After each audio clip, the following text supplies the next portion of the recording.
Bueno, ya es momento de abordar nuestra tertulia. Lo hacemos, como decíamos al principio, con invitados de excepción. Vuelven los amigos de Zscaler para compartir con nosotros y compañías de primer nivel cuál es su visión sobre los nuevos escenarios de ciberseguridad. Repite en este programa Pablo Vera, que es director regional para España y Portugal de Zscaler, al que es un gusto siempre ver delante de los micros, porque los foros allí está. Siempre se le encuentra. Pablo, ¿qué tal? Buenas tardes. Pues muchas gracias, encantado de estar aquí con vosotros. Hoy estamos con una empresa de primer nivel de la que siempre vamos a aprender y sobre todo de las figuras, ¿no? Porque en esta ocasión, también lo decíamos al principio, nos acompaña su CIO, su responsable de información, el Sergio Merchan, el CIO de Iberdrola. Sergio, ¿qué tal? Muy buenas tardes. Hola, muy buenas tardes, Eduardo, y gracias por tenerme aquí esta tarde con todos vosotros. Oye, Pablo, Mónica, la importancia del CIO, ¿no? De hecho, en el origen de la ciberseguridad siempre se dijo que era la seguridad de la información, ¿no? Claro, hace unos años, bueno, hace unas décadas ya quizás, que ya vamos peinando canas, se hablaba de seguridad de la información antes de ciberseguridad, y al final, pues oye, la informática no deja de ser la ciencia en la que se procesa y se trabaja con información.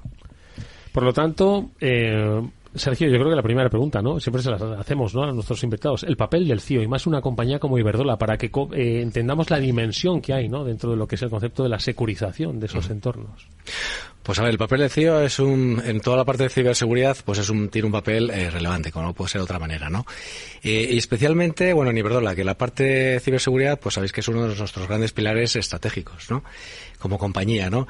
Y para ello, uno de los grandes, quizás, factores clave, ¿no?, que hemos desplegado en Iberdrola es unir la figura de un poquito de IT con la figura de ciberseguridad, ¿no? De hecho, las dos áreas forman parte dentro de una misma área, ¿no?, que se llama transformación digital, de hecho, ¿no?, que luego hablaremos también quizás un poco de este tema, ¿no? Y eso nos habilita un poco esa unión entre lo que es el mundo IT y el mundo ciber, que nos permite de alguna forma cubrir, digamos, las actividades extremo a extremo, desde el principio hasta el final, ¿no?, sin ningún tipo de ruptura, ningún tipo de fisión, ¿no?, de fisura, ¿no? Desde lo que es un poquito esa definición más estratégica, ¿no?, de lo que es el ciber, con ese establecimiento de planes estratégicos de ciberseguridad, no ese roadmapping, ¿no?, de largo plazo, ¿no?, eso no solamente en el corto, ¿no?, sino pensando siempre en el medio y largo plazo, ¿no?, porque la ciberseguridad, como todos sabéis, es que cambia todos los días, ¿no?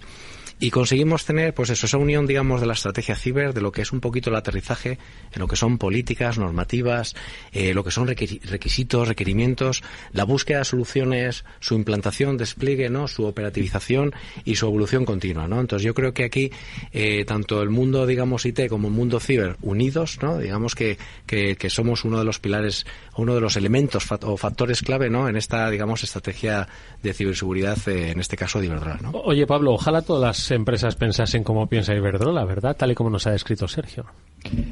Sí, a ver, es cierto que las organizaciones más maduras y que tienen una dependencia también mayor en la tecnología para el negocio, ¿no?, y están haciendo esa innovación, son sensibles a esta relación entre los servicios relacionados con la información y los riesgos asociados, ¿no?, al manejo de esa información, y por consiguiente, pues el que se tomen medidas de ciberseguridad prácticamente desde el inicio de la definición de un servicio, ¿no? Entonces, esta estrategia, y que esté muy integrado desde el punto de vista operativo y desde el punto de vista de departamentos, pues yo creo que es muy acertada, ¿no? O sea, que es un referente dentro del mercado. Mónica. Sobre todo porque decías, Sergio, ¿no?, que es un pilar estratégico. Yo creo que eso es una de las bases, porque como también explicabas, la evolución tiene que ser continua, porque pues en la parte de los malos la evolución también es continua, ¿no? Tienes que saber qué proteger, cómo protegerlo, y estamos hablando de datos y de información, que es la base de todo, ¿no?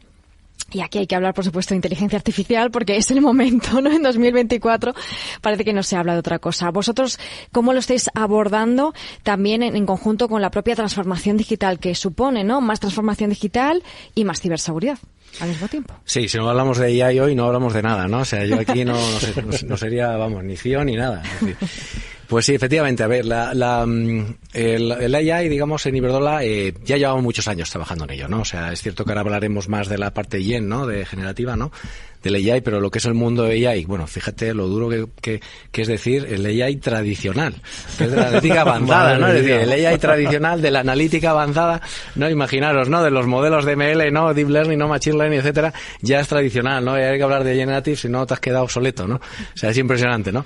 Pero es cierto, bueno, en Iberdrola llevamos ya años trabajando en lo que es un poquito el AI, ¿no?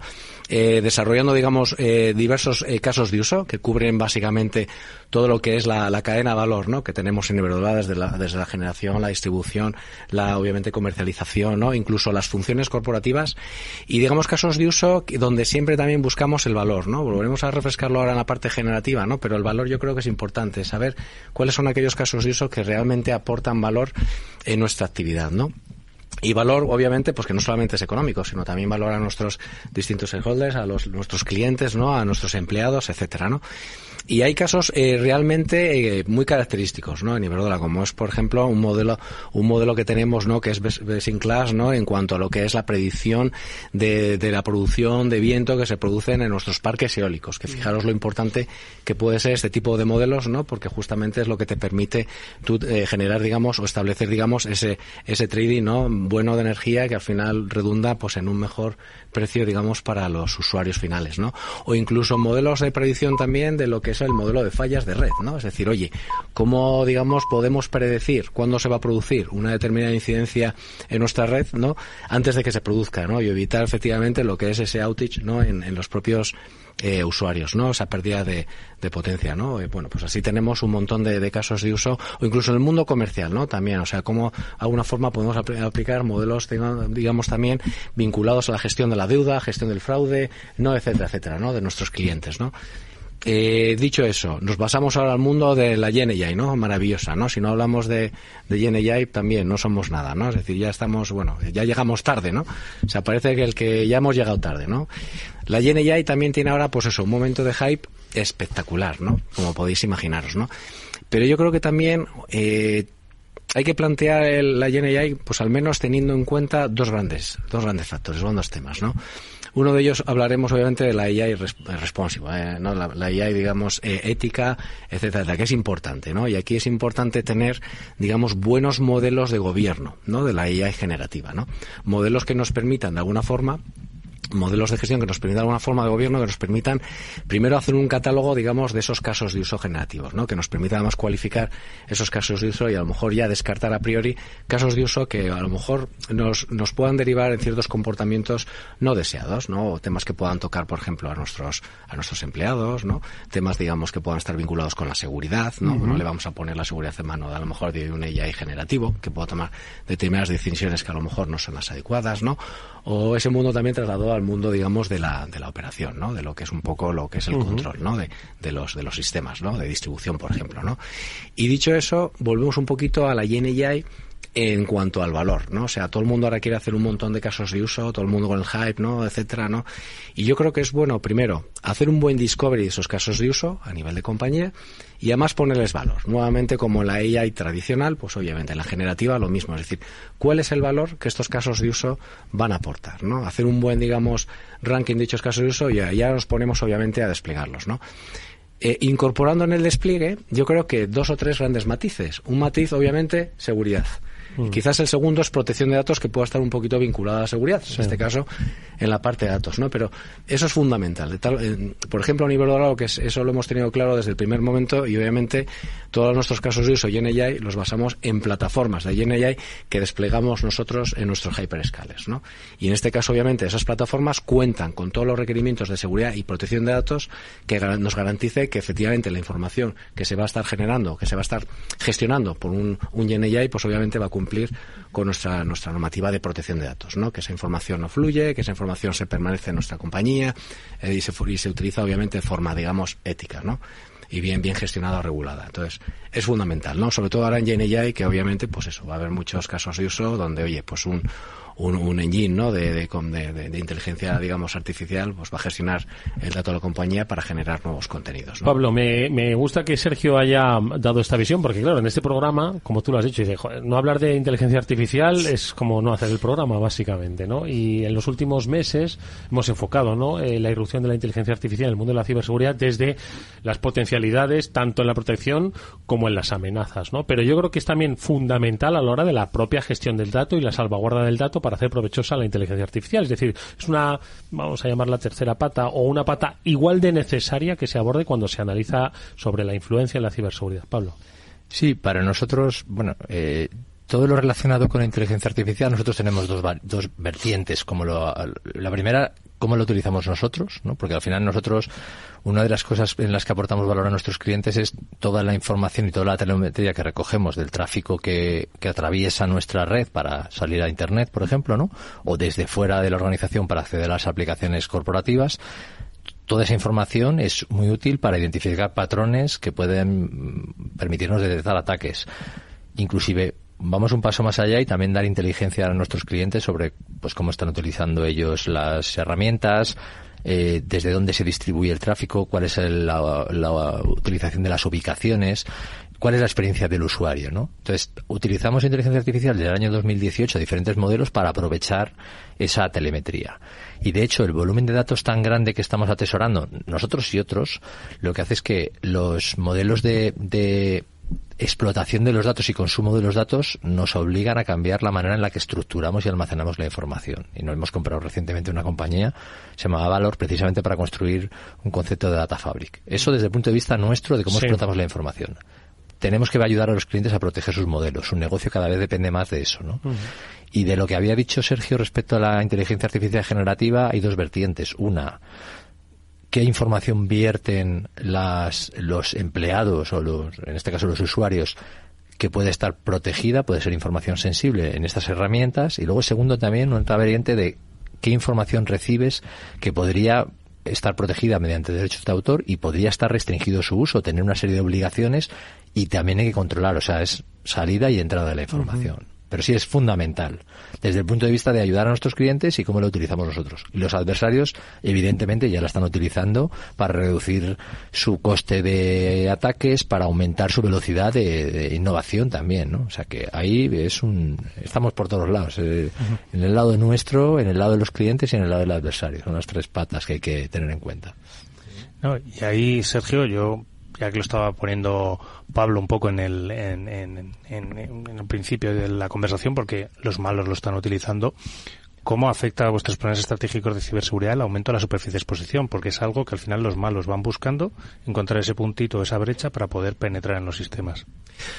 Pues cada vez con planes, digamos, de seguridad cada vez más intensos, más extensos, más potentes, con un mayor nivel de inversión, un mayor nivel de recursos, esfuerzo, que además hay que poner a todos los niveles de la organización, ¿no?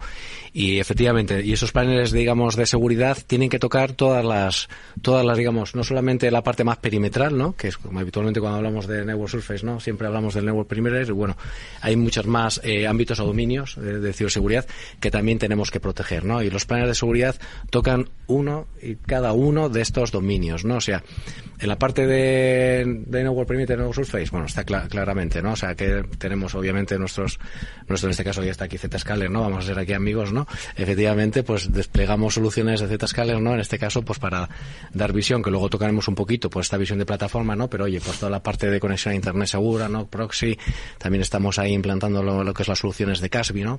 Estamos montando también el DNS Firewall, seguramente evolucionaremos a incorporar, digamos, el Zero Trust, ¿no? Network Access también, ZTNA, soluciones de ZTNA, etcétera. Hablaba también Pablo ahora, que es un tema súper interesante, toda la parte de NDR, ¿vale? El Network Detection and Response, ¿no? Que son todos esos sistemas que ya incorporan AI, como estamos hablando también, pero para ayudarte efectivamente a hacer un modelado de tu tráfico, ¿vale? Hacer esos perfilados de tu tráfico y que incluso de forma automática te determine efectivamente si está habiendo un comportamiento anómalo e incluso te permite, digamos, hacer un disparo de esa gestión de la incidencia o de la posible incidencia o de la posible, digamos, ataque que puedas tener, ¿no? Es decir, que la verdad es que, bueno, los NDRs ahora mismo son impresionantes, ¿no? Son temas que además, de hecho, estamos ya nosotros desplegando y que además tú tienes, digamos, una capacidad de implantar, digamos, casos de uso muy extensos, ¿no? Tanto en lo que es la medida de tráfico de Internet como incluso el propio tráfico intranet, ¿no? Es uno de los temas que también cada vez miramos más, no solamente la parte externa, sino también la parte interna, ¿no? Y bueno, otros dominios, gestión de identidades, ¿no? Obviamente, toda la parte IDM o IAM, ¿no? Toda la parte de gestión de identidades. También la parte, digamos, de gestión de identidades o de privilegios, ¿no? Sobre identidades, ¿no? Nuevos CIAM, nuevos modelos CIEM, etcétera, etcétera, ¿no? Ahí, pues el despliegue que podemos tener también es masivo, ¿no? De soluciones. Luego toda la parte también, digamos, del mundo de aplicaciones, ¿no? Que es otro surface muy importante, ¿no? O sea, toda la parte que puede entrar a través del mundo de las aplicaciones, ¿no? Y toda la securización del mundo de las plataformas, tirando de plataformas y soluciones de aplicación, ¿no? Tipo WAF, ¿no? Tipo, obviamente, lo que es un poco el escaneo, digamos, de código, los escaneos de vulnerabilidad, ¿no? Temas test de penetración, etcétera, etcétera, ¿no? Que están ahí, pues, al día a día, ¿no? Dominios también tipo los endpoints, ¿no? Que también es importantísimo, ¿no? Y obviamente también encaja, por ejemplo, ahí la parte de los proxies, ¿no? O otro tipo de agentes, ¿no? O tipo anti-malware o antivirus, ¿no? Etcétera, etcétera, ¿no? Tipo también ya lo más pesado, ¿no? El tipo core, el tipo cloud, ¿no? La parte más data center, ¿no? Pues con todas las piezas, digamos, que pueden intervenir ahí, sobre todo ahora mucho también orientado a la protección del dato, ¿no? Pero otro tipo también de soluciones que también caben, ¿no? Y no solamente soluciones, sino que aquí también tenemos que hablar, digamos, del mundo de los procesos y del mundo de la organización, no nos olvidemos, ¿no? Quizás luego tenemos también más cabida para entrar en ello un poco más en finura, ¿no? Lo que, madre mía, es que has preguntado sobre la superficie de exposición y es que está, o sea, inmensa. Madre mía, es inmensa y cada vez más creciente. Sí, la verdad es que es una tendencia que no para, porque al final las ramificaciones de la información y de cómo se utiliza la información y cómo se aprovecha para servir mejor a los clientes, para prestar mejores servicios y para, pues por ejemplo, que mencionaba antes Sergio, ¿no? Predecir determinada producción eólica, demanda, eso al final obliga a tener sensorización en toda la red, a explotar esos datos, ¿no? Ocurre también con que la realidad, ahora mismo todos nosotros estamos en una economía colaborativa en la que las empresas tienen lazos entre sí, entre las que dependes de terceros, ¿no? Y entonces eso también es una superficie adicional. Un mundo que no hemos mencionado y cada vez está siendo más es todo el tema de sensorización, dispositivos que están en diferentes entornos. En el caso de Iberdrola, todo lo que es la generación eléctrica, ¿no? Pues los aerogeneradores, las plantas de energía solar, etcétera, todo necesita un control y además permite ser mucho más eficiente desde el punto de vista de recolección de información, pero también de prevención de incidentes o prevención de averías, etcétera, ¿no? Entonces todo eso en este ámbito, en el suyo de producción de energía, pero están en todas partes, ¿no?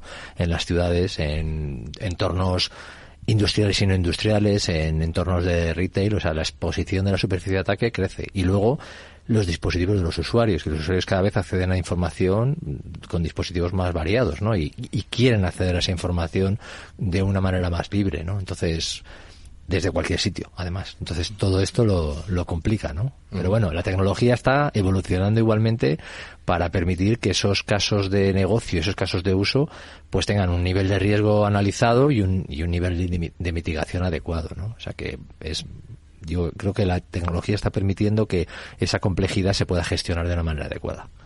En este punto la tecnología también está sufriendo un cambio de paradigma. Hablabas antes de la parte de análisis del tráfico del que te llega para la superficie de exposición, del tráfico que sale de la navegación. Yo creo que aquí el paradigma de SASE ha venido un poco a cambiar un poco también ese enfoque a la hora de proteger a las empresas. ¿Cómo lo estáis enfocando vosotros, esta estrategia SASE para proteger a Iberdrola? Bueno, estrategia clarísima, ¿no? Que además aquí contamos un poco con Zscaler también, que nos está acompañando mucho en la misma, ¿no? Pues SASE efectivamente, como sabéis, obviamente conjuga dos mundos, ¿no? El mundo de la conectividad con el mundo de la seguridad, ¿no? Y obviamente nosotros lo estamos enfocando, digamos, desde el punto de vista de plataformas, que es una estrategia común, ¿vale? No solamente aplica al mundo ciber o al mundo seguridad, sino al resto de plataformas que podamos estar desplegando creando, desarrollando en Iberdrola, ¿no? Plataformas de desarrollo, ¿no? O sea, web, plataformas data, o sea, todo al final lo orientamos un poquito al mundo de plataforma.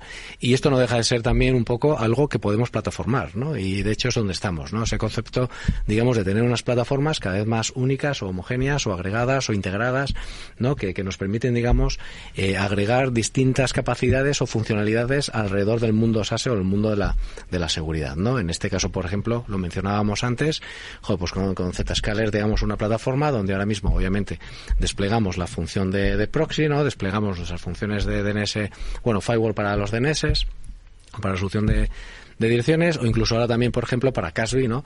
Que cada vez se convierte en una pieza fundamental, ¿no? Toda la parte de lo que es acceso justamente cada vez más a entornos cloud, ¿no? SaaS, ¿no? Pues como mencionabas tú ahora mismo, ¿no? El tema del 365, entornos de colaboración, ¿no? O tú, Pablo, etcétera, etcétera, ¿no? Pues el CASB, pues empieza a hacerse un elemento de DLP, digamos, fundamental, digamos, en lo que es la gestión o protección, digamos, de esa información, ¿no? Cómo la puedes, obviamente, proteger más, ¿no? Y luego su posible evolución, o sea, el concepto de plataforma, lo que también te habilita un poco es esa evolución futura, ¿no? Es decir, oye, tú ya tienes una serie de capacidades que vas integrando y que, por cierto, la propia plataforma te permite una gestión más unificada de todo el ecosistema, en vez de tener, pues digamos, verticales, ¿no? Que luego son difíciles, ¿no? De configurar entre sí, de integrar entre sí, ¿no? De engancharlos entre sí, ¿no? E incluso si te fueras un nivel más arriba, yo aquí me paráis en el momento, yo empiezo a hablar, entonces me emociono. Continúa. ¿Vale? Si tiramos más arriba, desde el punto de vista también, digamos, de la consolidación de dicha información o dichas alarmas, pues los centros de los SOCs, ¿no? O los centros, digamos, que agrupan esas alarmas, es mucho más fácil cuando las agrupas desde un punto de vista de plataforma, y cuando tienes que agregar multiplataformas, cada una a lo mejor que no es difícil que se hablen entre sí, pero tiene su complejidad por detrás, ¿no? Pues esas plataformas, insisto, pues nos habilitan un poco esa evolución, ¿no? Una evolución más sencilla de acometer en pequeño tiempo, porque uno de los temas, Pablo, que también tú comentabas antes es el time to market también en ciberseguridad, ¿vale? Porque aquí también es importante nuestro tiempo de respuesta y de estar preparado para las amenazas que salen todos los días, ¿no? Pues aquí ahora, bueno, hablamos de Zero Trust, que para nosotros va a ser uno de nuestros leitmotiv para los siguientes semanas o meses, ¿no? Ese Zero Trust, ¿no? Pues oye, por ejemplo, con esta plataforma podemos seguir evolucionando hacia ese concepto de Zero Trust, ¿no? Con soluciones tipo ZTNA, etcétera, ¿no? Sí, bueno, nosotros estamos encantados de tener esta colaboración con Iberdrola y un poco la evolución de la empresa. Nosotros fuimos pioneros, ¿no? Lo que dice siempre nuestro fundador, Jay Chaudhry, ¿no? Que antes de que nadie estuviera pensando en esto, en el año 2008, ¿no? Aplicaciones, dispositivos móviles, usuarios remotos, ¿no? El cloud, ¿no? Que tus datos no iban a estar en tu data center, sino iban a estar en instalaciones de terceros. En el año 2008, que eso todavía él tuvo esa visión, entonces la empresa ha ido en ese camino siendo una pionera, ¿no? La idea es esa. Si todo es cloud, todo son aplicaciones, cada vez más, ¿no? Porque es mucho más eficiente, mucho más sencillo para las empresas. Las empresas aprovechan las plataformas y lo que hacen es montar modelos de negocio sobre plataformas, ahorran muchos costes, permiten tener esa agilidad, ¿no? Pues nosotros estamos ahí para ayudar a los clientes a permitir que esos usos sean seguros, que sean predecibles, para proporcionar esa información, ¿no? Y habilitar esos modelos de trabajo nuevos, ¿no? Que es al final híbrido. Después de la pandemia se ha consolidado que un 50% de las horas trabajadas se hacen desde fuera de la oficina, ¿no? Entonces, eso obliga a tener un modelo en el que no puedes, el modelo tradicional basado en que yo tenía un perímetro de seguridad y yo obligaba a mis usuarios a entrar dentro de la organización para luego tener los mecanismos de protección, ya no vale nunca más, ¿no? Entonces, eso es una realidad y nosotros estamos ahí. Un punto muy importante que nosotros también resaltamos es cuando nosotros tenemos un papel fundamental, porque una parte importante del tráfico de nuestros clientes pasa por nuestra infraestructura. Entonces, su productividad, la resiliencia de la organización y del negocio depende de la nuestra, ¿no? Entonces, por eso nosotros invertimos mucho en que nuestra infraestructura sea robusta, en tener la máxima calidad de servicio y en proporcionar esa confianza a los clientes de que nosotros no vamos a ser un punto de fallo para que sus negocios se vean impactados, ¿no? Por eso invertimos constantemente en reforzar nuestra infraestructura, en seguir creciendo, en seguir aportando cobertura geográfica en todos los países donde operan nuestros clientes, ¿no? Entonces, tenemos una responsabilidad muy grande, pero bueno, estamos y aprendemos de nuestros clientes y queremos estar siempre, pues eso, reaccionando, ¿no? Y estando cerca para satisfacer sus necesidades. Hay un tema muy interesante que has dicho, joder, que yo he mencionado antes muy rápidamente, y que me parece súper relevante, Pablo, que es eso, el sacarle el máximo provecho a las plataformas, soluciones o a las herramientas que tenemos de seguridad. Yo creo que es uno de los temas que a veces se nos olvida. O sea, yo creo que a veces es desplegar soluciones por desplegar soluciones, porque tengo esto, hacemos un check, y no se trata de eso, sino se trata de sacarle el máximo partido, digamos, a dichas soluciones. Y para ello lo que tienes que tener es un equipo totalmente centrado en estar todos los días pensando cuál es el caso de uso que no tengo desplegado, para empezar a diseñarlo y a montarlo. Y sobre todo, efectivamente, que los casos que voy desplegando, les estoy monitorizando, estoy tomando acciones concretas sobre la información que voy recibiendo, etcétera, etcétera. Yo creo que es un tema fundamental, el operativizar, obviamente, todas las capacidades que ponemos, digamos, en marcha a nivel de la ciberseguridad, que a veces también parece que por tener la herramienta, por tenerlo activado, y todo esto funciona mágicamente y nos va a proteger. No, no es así. O sea, al final tienes que tener mucho foco en sacarle el máximo partido, máximo rendimiento, digamos, a esas plataformas, a esas soluciones. Y por eso yo antes, cuando mencionaba que tenemos la suerte en Iberdrola de tener esta unión entre IT, digamos, y el mundo ciber, o el equipo de ciberseguridad, yo creo que es bueno, porque justamente lo que pensamos todos los días al levantarnos es qué no hemos montado, ¿no? ¿Qué es lo que no estamos haciendo que deberíamos estar haciendo? No solamente la tecnología, sino los casos de uso que tenemos que desplegar en los NDRs, en los CASBs, etcétera, etcétera, etcétera. Es decir, ¿cuál es el caso de uso que hoy tenemos que montar? Y no tenemos, ¿no? Para mí es fundamental eso. Yo creo que tener esa mentalidad es clave. Tener una especie de mentalidad preofensiva, ¿no? Es decir, que de alguna forma no te haga ser contraofensiva, sino que ir tú pensando, ¿no? Y anticipándote y adelantándote, ¿no? A todos esos posibles escenarios. Sí, sí. Mirar al futuro y ser inconformistas, ¿no? Oye, porque lo que me vale para hoy, sabemos que mañana, ojo, lo que puede llegar a pasar, ¿no? Con todo este panorama que habéis explicado, muchos retos, y se añade también, ¿por qué no el marco normativo, ¿no? Todo lo que está influyendo, y sobre todo en vuestro caso, ¿no? Una infraestructura crítica, hay muchos aspectos que tener en cuenta. Si hablamos de normas europeas, viene la NIS 2, con muchas también pues cosas que hay que tener en cuenta, ¿no? ¿Qué demandas y qué retos y amenazas, amenazas, ¿no? Pero sí que tenéis que poneros en contexto con todo esto, y qué encontráis con estas nuevas directivas y estas regulaciones, que tenéis que hacer al respecto, que estáis haciendo. Pues la verdad es que vino una buena, ¿no? Es decir, las normativas cada vez son más complejas, son más duras, y cada vez hay que saber más, ¿no? Hay que saber más. ¿Eso qué implica? A nivel, además, de toda la organización, ¿no? Yo creo que un tema, además, lo que nos viene una NIS 2, o nos viene cuando estamos ahora certificando la 27000, etcétera, etcétera, al final es un modelo, digamos, de controles, ¿no? Digamos, alrededor de la ciber, digamos, muy intensos, muy fuertes, ¿no? Que te implica, digamos, tener unos diseños y unos despliegues de dichos controles muchísimo más profundos. Y además ahora, claro, encajando sobre todo no solamente con el punto de vista tecnológico, sino, digamos, con otras dos piezas que son muy importantes. El mundo de los procesos, es decir, conseguir esa madurez también desde el punto de vista del proceso en sí, ¿no? Y desde el punto de vista, digamos, de organización, es decir, que tú seas capaz de estructurar, no solamente, digamos, estructurar tus procesos y tu organización alrededor de esa tecnología, alrededor, digamos, de esos controles que tú vas a empezar a desplegar seguramente con algo tecnológico, ¿no? Pero yo creo que la pieza, digamos, proceso, madurez ahí, y la pieza organizativa es fundamental, ¿no? Y, por ejemplo, en la organización, un tema fundamental, uno de los pilares que estamos desplegando, desarrollando mucho nosotros, es todo alrededor de la cultura ciber, ¿vale? Y obviamente, aparte de tener una organización estructurada de una determinada manera, ¿no?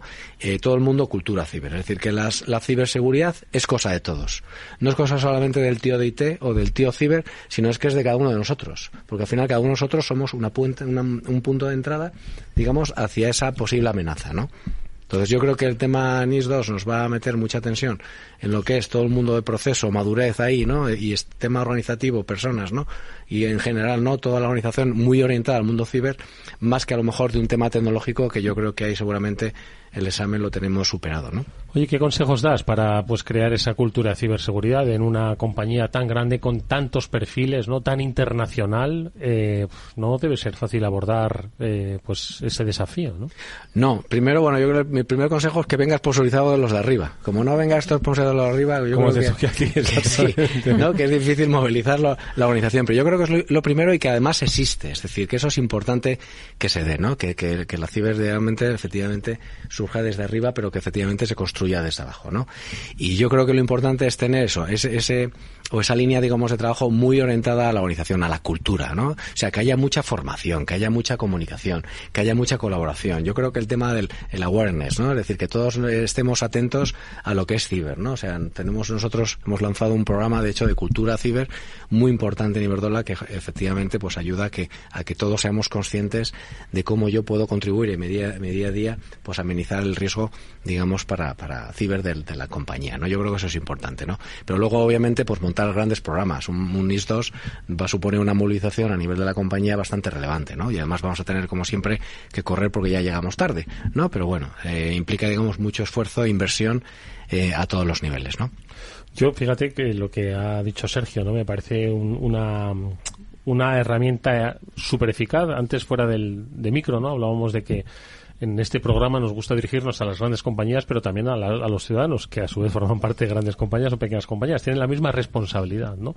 Pero si de repente esta formación, esta cultura viene de la propia compañía, quizás en sus casas empiecen a ser todavía mucho más seguros y empiecen a ser también evangelizadores de la propia seguridad en sus entornos. Y yo creo que parte de las empresas son las que van a suplir esa carencia, ¿no?, que muchas veces hay en esa cultura de ciberseguridad. Pablo. Sí, el papel de lo que había comentado Sergio, que yo creo que es muy relevante, es que todos seamos conscientes de que tenemos un papel, ¿no? Que al final hay alguien con más capacidades y más un perfil profesional adecuado, pero en el fondo no puede recaer solamente en ellos la responsabilidad de acción, ¿no? Es cierto que se va a hacer cada vez más complicado contar con el individuo para determinados aspectos, como por ejemplo identificación de estafas, ¿no? El típico phishing, etcétera. Es cada vez más difícil porque es cada vez más fino, ¿no? Más sofisticado cómo se está haciendo el mensaje para que sea indistinguible lo falso de lo verdadero, ¿no? Pero bueno, es verdad que siempre el ingenio humano todavía tiene mucho recorrido, ¿no? Respecto a lo que mencionabas tú antes, por dar un apunte del tema normativo, que es verdad que es una gran presión, ¿no? Que hay una parte, yo creo que es positiva, que es ayudar a los equipos de IT y a los equipos de riesgos de IT y de ciberseguridad a que la empresa entienda quién tiene el riesgo realmente, quién tiene que gestionar y quién tiene que tener la responsabilidad sobre el riesgo. El equipo de seguridad gestiona ese riesgo, pero no es el responsable. El responsable pues es el comité de dirección, el consejo de administración o los negocios. Entonces, ponerlo ahí de alguna manera es relevante, ¿no? Para que repartamos un poco la responsabilidad entre todos. Oye, qué interesantes reflexiones nos ha dejado hoy nuestro invitado. Yo creo que, fíjate, cada vez va cogiendo más cuerpo tecnológico el programa de ciberseguridad, ¿eh? Y es que al final es la clave, ¿eh? Hombre, sí, pero me quedo también con la parte que ha comentado de la formación de los trabajadores, esa cultura ciber, y la parte de la reflexión final de Pablo es en la que somos gestores del riesgo, no somos dueños. Los responsables del riesgo son otros departamentos que tienen que tomar esa responsabilidad. Estamos todos conectados, todo está conectado y no podemos pararnos, hay que seguir siempre mirando hacia adelante. Pues Sergio Merchan, CEO de Iberdrola, no nos queda nada más que desearte suerte frente a los desafíos normativos, de regulación, de aprendizaje y de acompañamiento, y estoy seguro de que lo vais a hacer muy bien. Además, si vais bien acompañados, como es el caso de Zscaler. Pues muchísimas gracias a vosotros por este tiempo, por este momento. Gracias, hasta muy pronto. Y Pablo Vera, director regional de Zscaler para España y Portugal. Gracias por haber estado con nosotros nuevamente, Pablo. Muchas gracias, un placer. Venga, nosotros antes de despedirnos vamos a contaros rápidamente una cita en la que va a estar uno de los mejores, nuestro Pablo Sanemeterio.